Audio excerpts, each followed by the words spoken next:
Howdy folks, Jambareeqi here, and welcome to Jambareeqi Orange, the show where I let my patrons decide what I review. This month's choices were My Little Pony the Movie from 1986, Justice League, War, The Brave Little Toaster, Surf's Up, Blade Runner, and Pokemon Free. They chose the third Pokemon movie. Before I start this review, I think it's important that I clue in people that don't know what Pokemon is. Pokemon started off as a video game that came in two versions called Red and Blue.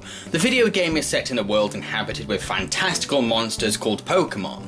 You play a boy who has to select from 3 unique Pokemon. Once chosen, you get to travel far and wide collecting Pokemon through rock, paper, scissors style combat. When weakened, a wild Pokemon can be caught with a pocket-sized device called a Pokeball, and it becomes yours to use in future battles.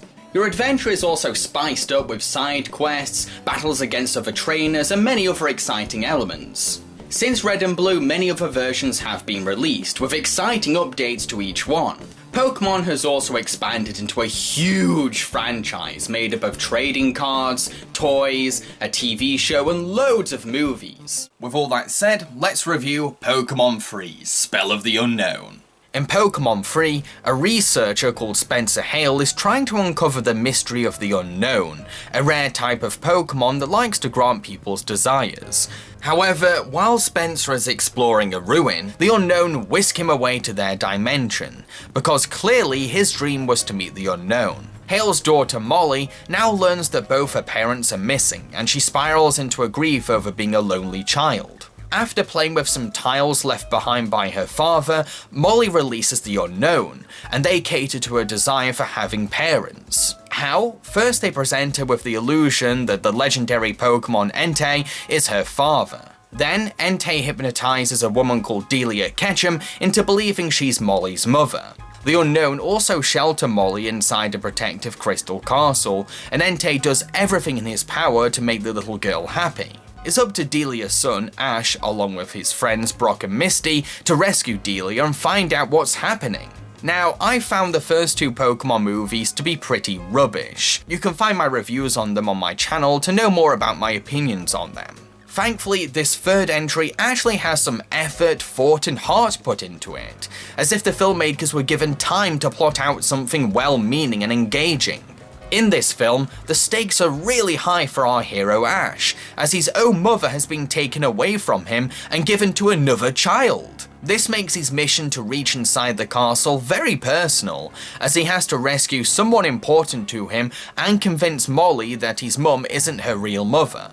Molly also makes for an interestingly complex and unconventional antagonist. Sure, the idea of the threat being an innocent little girl sounds underwhelming on paper, but it's all in the execution. This is a child who is struggling with her parents being out of the picture in her life, but instead of coping in a healthy manner, she lets the unknown help delude her into denying reality. Not only do we sympathize with this girl because her loneliness and grief are so real, but the fact that this emotionally volatile and naive child has the unlimited freedom to create fantasy and command a powerful legendary Pokemon makes her very unpredictable and dangerous. She's not an evil brat with petty motives, she's just a regular kid who is struggling to cope with having no parents. It's her human qualities and dimensions that make her so much more fascinating than just another generic bad guy wanting to rule the world. Sure, some people may find her to be too whiny and demanding,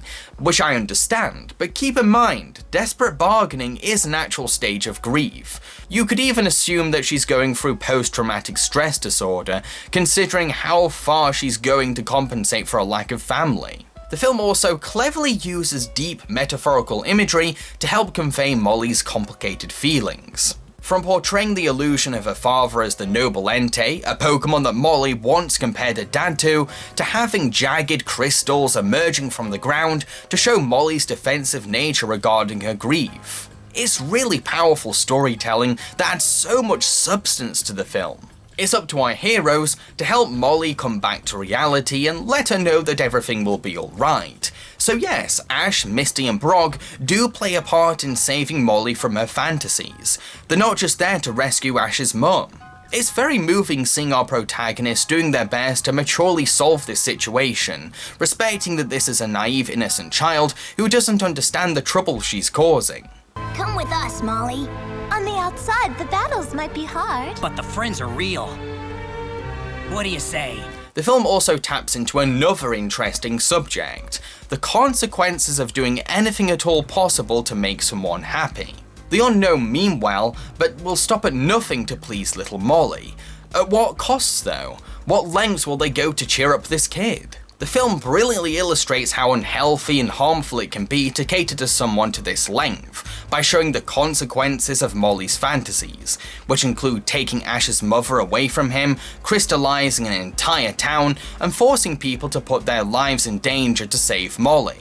When it comes down to it, going to extreme lengths to make someone happy can end up sacrificing the safety or feelings of others. The movie is more than a drama though. There's still lots of action in the form of Pokemon battles. You see, Molly wants to imagine herself as a Pokemon master, so the unknown create that fantasy for her through her dreams. And our heroes must keep Molly entertained with Pokemon battles while Ash ventures into the castle. These fights are really fun.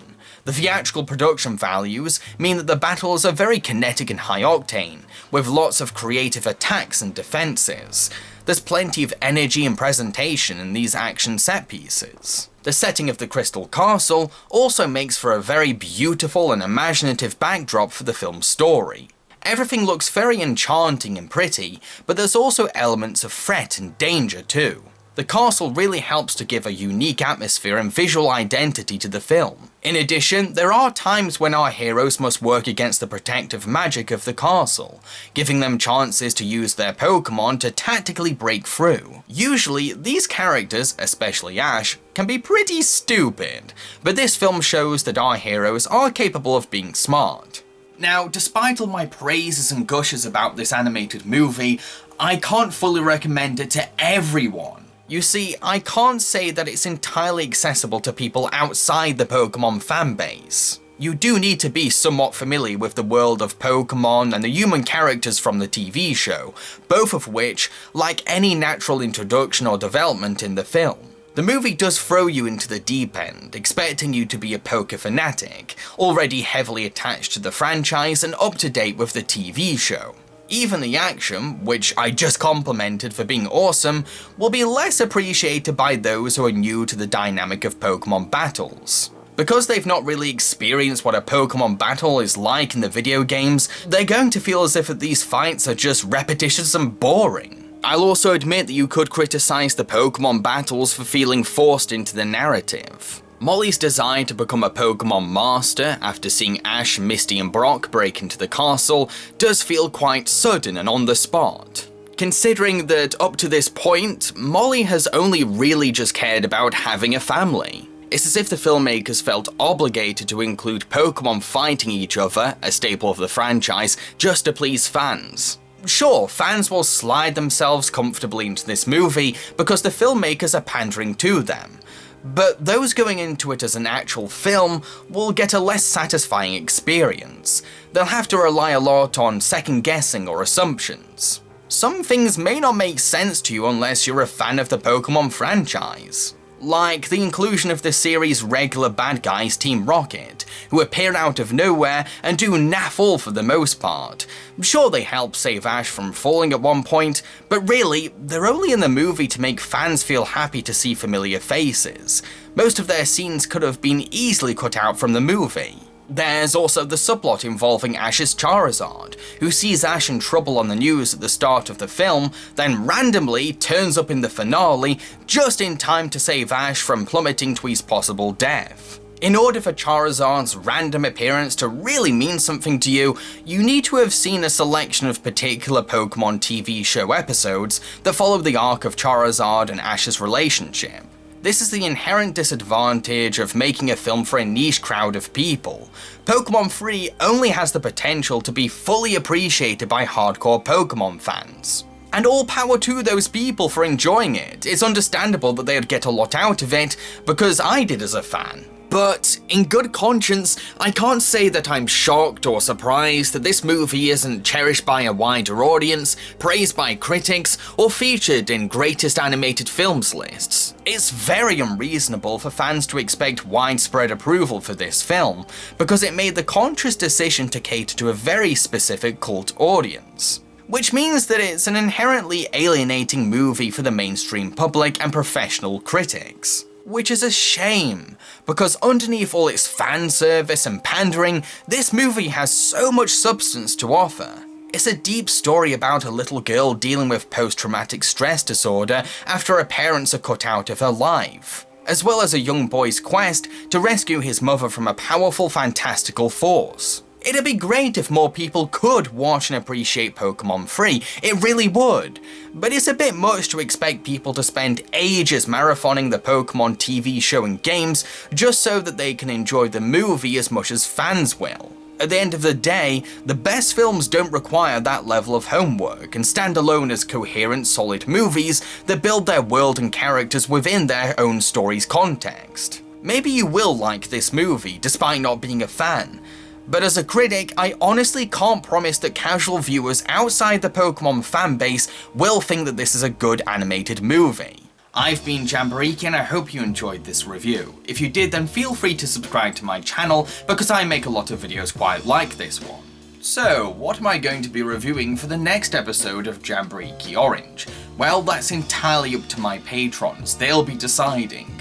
The choices for next month's poll include Elf, Casper's Haunted Christmas, Sonic Christmas Blast, Arthur Christmas, Wacko's Wish, and Die Hard. Remember, in order to take part in this poll, you need to be a patron.